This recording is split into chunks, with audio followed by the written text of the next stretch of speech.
The moment I entered the courtroom, the air felt heavier than I remembered. My heart thudded in my chest, not from fear but from a deep mix of anger and exhaustion. I had spent months preparing for this day, gathering every piece of evidence, every document, every message that would finally show the truth. Across the room, I saw her, my ex-wife, Layla, sitting beside her new husband, Armin. The instant our eyes met, she quietly laughed, a sharp, cold sound that only I seemed to hear. Armin's hands trembled slightly, his eyes avoiding mine. It wasn't just a divorce case this time. It was about custody, and about lies that had torn my life apart. Layla had taken everything from me, my home, my peace, and worst of all, my son. For months she had convinced everyone, even the court, that I was unstable and unfit to raise him. But today, I wasn't the same broken man she had left behind.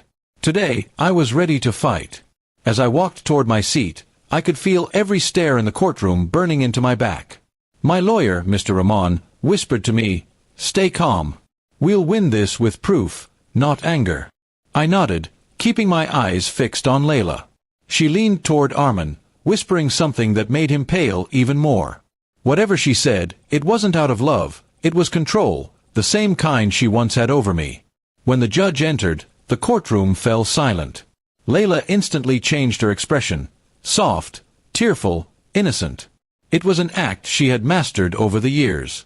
She spoke first, her voice trembling as she accused me again of being a dangerous man, someone unfit to raise a child. I clenched my fists but said nothing. I had learned that silence, at the right moment, could be more powerful than shouting. Then it was my turn. My lawyer stood, calm and confident, and began to present the evidence. One by one, he laid out the documents, financial records, recorded calls, and messages proving Layla had lied, manipulated, and even forced our son to speak against me. The courtroom murmured. The judge's eyebrows furrowed. For the first time, I saw Layla's confidence flicker. Armin's hands trembled again. He tried to steady himself, but when Mr. Rahman called him to the stand, his voice shook. Under oath, he stumbled through his words, trying to defend her. But then came the turning point, the moment that shattered her story completely. My lawyer played an audio recording. Layla's voice filled the room, cold and sharp, telling Armin how she'd make sure the court destroys him. Gasps echoed through the room. Layla's face turned pale. The judge looked directly at her, disappointment visible even behind his glasses. Armin couldn't even look at her. The silence that followed was heavier than any argument. I didn't need to say anything. The truth was already doing the work. When the court took a break, Layla turned toward me, her eyes no longer proud but panicked. "You think this changes anything?" she hissed under her breath. I didn't reply.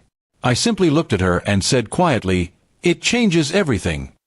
Armin stood a few steps away, staring at the floor, realizing perhaps for the first time that he'd married someone capable of destroying anyone who stood in her way.